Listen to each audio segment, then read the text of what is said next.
முதல்வர் விஜய் மற்றும் சங்கீதாவோட விவாகரத்து அப்படிங்கிற ஒரு விஷயம் பெரிய சர்ச்சைக்குள் ஆச்சு. அதுக்கு ஒரு முக்கியமான காரணமா ஆனதுக்கு அவங்க மென்ஷன் பண்ண சில விஷயங்கள் தான் காரணம். அவங்க அப்பீல் பண்ண அந்த வழக்குல என்னென்ன விஷயங்கள முக்கியமா குறிப்பிட்டிருந்தாங்க அப்படின்னு பார்த்தீங்கன்னா, ஒரு நடிகை கூட திருமணத்தை மீறிய தகாத உறவுல இருக்காங்க. அந்த நடிகையோட பேரு தேவைப்படும்போது நான் ரிவீல் பண்ணுவேன் அப்படிங்கிற மாதிரி சொல்லியிருந்தாங்க. அது மட்டும் இல்லாம அவரோட விவாகரத்துடன் கூடிய ஜீவனாம்சம் தனக்கும் தன்னுடைய குழந்தைகளுக்கும் வேணும் அப்படிங்கிற மாதிரியும் சொல்லியிருந்தாங்க. இன்னொரு முக்கியமான விஷயம் என்னன்னா, அவருக்கும் தனக்கும் கிட்டத்தட்ட 3 வருடங்களா எந்த விதமான பிசிக்கல் ரிலேஷன்ஷிப்பும் பேச்சுவார்த்தையும் கிடையாது. அதனால தான் மனதளவுல ரொம்பவும் மன உளைச்சலுக்கு ஆளாக்கி இருக்கிறதா, தானும் தன்னுடைய குழந்தைகளோட கரியரையும் பார்க்க முடியாத அளவுக்கு இருக்கிறதா சங்கீதா விஜய் மென்ஷன் பண்ணியிருந்தாங்க. இந்த மாதிரி விஷயங்கள் தான் சர்ச்சைக்குள் ஆச்சு. இன்னொரு முக்கியமான விஷயம், இந்த வழக்க கண்டிப்பா ரொம்ப பிரைவேட்டா தான் விசாரிக்கணும்.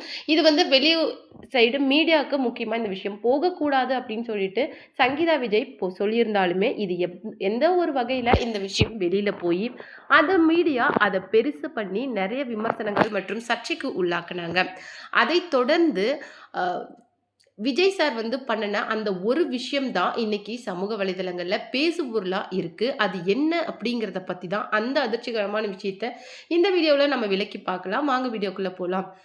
மறக்காம நம்ம சேனலை சப்ஸ்கிரைப் பண்ணிக்கோங்க. சங்கீதா விஜய் மற்றும் விஜயோட டிவோர்ஸை பற்றி நிறைய திரைப்பிரபலங்கள் அவங்கள பற்றி பேசியிருந்தாலும் கூட, அவங்களுடைய வீட்டில் கிட்டத்தட்ட 10-15 வருஷம் வேலை செய்தவர்களே சங்கீதா விஜயை பற்றி நிறைய விஷயங்கள் சொல்லியிருக்காங்க. அவங்க ரொம்ப காமன் பீஸ்ஃபுல்லான உமன். அது மட்டும் இல்லாமல் அவங்களோட ஒரு 10 நிமிஷம் பேசினா வாழ்நாளில் அந்த பேச்சுவார்த்தையை யாருமே மறக்க மாட்டாங்க. அந்த அளவுக்கு ஒரு பூ மாதிரி தான் அவங்க பேசுவாங்க அப்படிங்கிற மாதிரி சொல்கிறாங்க. அது மட்டும் இல்லை, இந்த விவாகரத்து அப்படிங்கிற ஒரு விஷயம் இந்த சங்கீதா அம்மா வழக்கு பதிவு பண்ணன அப்புறம் தான் தங்களுக்கே தெரியும் அப்படின்ட்டும், 3 வருடங்களா அவங்க வீட்டில் இருந்தாலும் அப்படி பேசாத அளவுக்கு அவங்க 2 பேருக்குள்ளும் இடைவெளி இருக்கிற அளவுக்கு எதுவுமே அவங்களுக்கு தெரியல.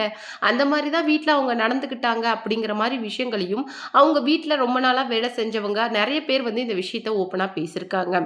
அதுலேயும் ஒரு முக்கியமான விஷயம் என்ன அப்படின்னு சொல்லிட்டு பார்த்தீங்கன்னா, எப்பவுமே விஜய் சார் ஷூட்டிங் முடிச்சுட்டு முதல்ல சங்கீதாவோட கையால் தான் சாப்பிடுவாராம்.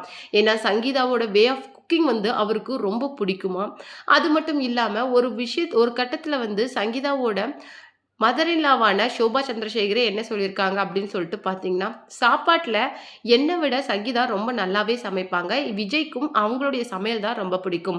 கிட்டத்தட்ட 1 மாதம் ஷூட்டிங்கில் இருந்துட்டு வந்தால் கூட சங்கீதா கையால் அவருக்கு சாப்பிட்டா தான் நல்லா இருக்கும் அப்படிங்கிற மாதிரியும் அந்த விஷயத்தை ஷோபா சந்திரசேகர் மென்ஷன் பண்ணியிருந்தாங்க.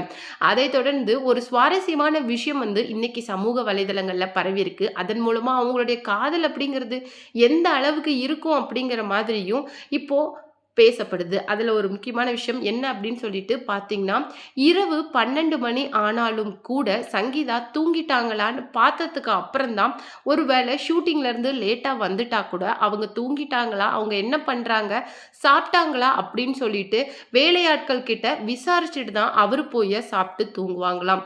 அவங்க சாப்பிட்டாங்களா அப்படிங்கிற கேள்வியை தான் அவர் எப்பவுமே வந்த உடனே முதல் கேள்வியாக கேட்பாராம். இது அவருடைய பழக்கத்தில் ரொம்பவும் ஒன்றா. அது மட்டும் இல்லாம அவங்களுக்கு என்ன பிடிக்கும் பிடிக்காது அப்படின்னு சொல்லிட்டு நிறைய விஷயங்கள் அவருக்கு தெரிஞ்சாலும் கூட ஈஸியா சங்கீதா மேம யாராலையுமே சர்ப்ரைஸ் பண்ண முடியாதாம். அவங்கள நிறைய டைம் சர்ப்ரைஸ் பண்றேன் அப்படின்னு சொல்லிட்டு விஜய் சார் தோல்வியை தழுவிருக்காங்களாம்.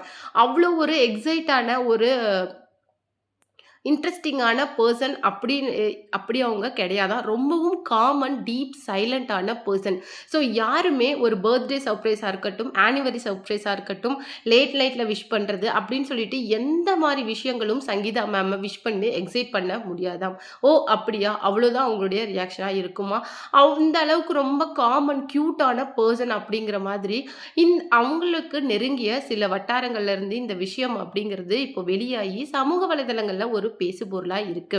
அது மட்டும் இல்லாம விஜய் சார் ஆரம்பத்துல அவங்களுடைய திருமணத்தோட ஆரம்ப காலங்கள்ல நிறைய கிஃப்ட் அண்ட் சர்ப்ரைஸ் அவங்க கொடுத்திருந்தாலுமே அவ்வளோ சீக்கிரம் சங்கீதாவை சர்ப்ரைஸ் பண்ணி எக்ஸைட் பண்ண முடியாது, அது கஷ்டம் அப்படின்னு சொல்லிட்டு நிறைய இன்டர்வியூஸ்ல அவரே சொல்லியிருக்காங்க. அது மட்டும் இல்லாம இந்த 12 o'clock விஷ் பண்றது, அவங்களுடைய ரூம்குள்ள போய் அவங்கள எக்ஸைட் பண்ணும் அப்படின்னு ட்ரை பண்றது எல்லாமே வேஸ்ட் தான். Sangeetha is not a search person அப்படிங்கிற மாதிரி சொல்லியிருக்காரு.